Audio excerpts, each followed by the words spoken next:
সকাল সকাল উঠে সমস্ত বাসি কাজ সেরে চান টান সেরে এবার ফুল তুলে নিব।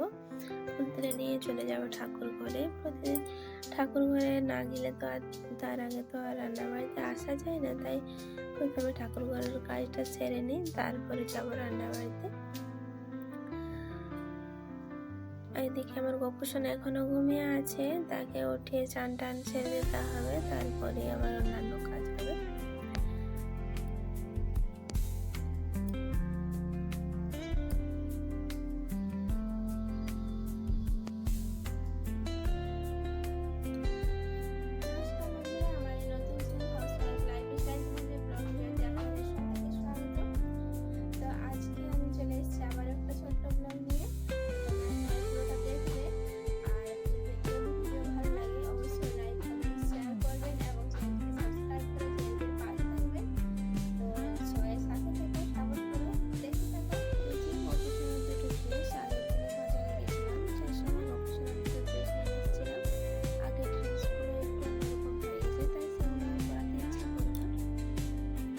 গোপুসোনাকে এবার একটু ভালোভাবে সাজিয়ে দিই, তারপর তোমাদের দেখাচ্ছি গোপুসোনাকে কিরকম লাগছে।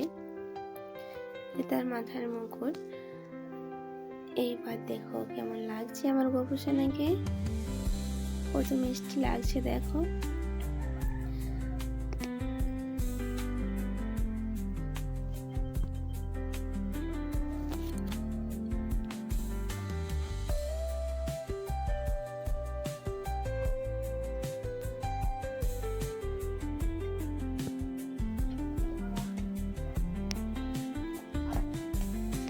তো বন্ধুরা, যে দেখো ওদিকে সমস্ত কাজ সেরে চলে এসেছি এবার রান্না বাড়িতে।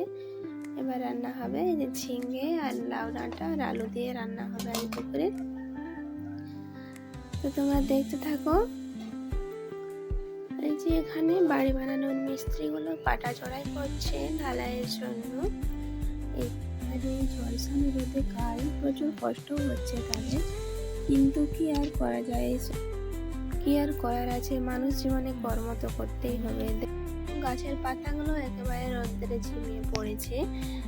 তো বিকেলবেলা অবশ্য শীত পেলে আবার ঠিক হয়ে যাবে, কিন্তু তো সমস্ত রান্নাবাড়ির কাজ সেরে নিয়েছি। এবার চলে যাবো আমার নিজস্ব কাজে, যেটা প্রতিদিন করি। তোমরা তো জানোই আমি কি করি। এবার চলো দেখাই। এতে দেখো কাপড় লাইনিং অবশ্য কাটিং করে রেখেছি আমি রাত্রিবেলা। এবার অরিজিনাল যেটা হচ্ছে পিস দিয়ে কাপড়টা কাটিং করব। আর এই যে দেখো এখানে সেলাইও করতে বসে পড়েছি। তো বন্ধুরা, তোমাদের ব্লগটা কেমন লেগেছে অবশ্যই জানাবে।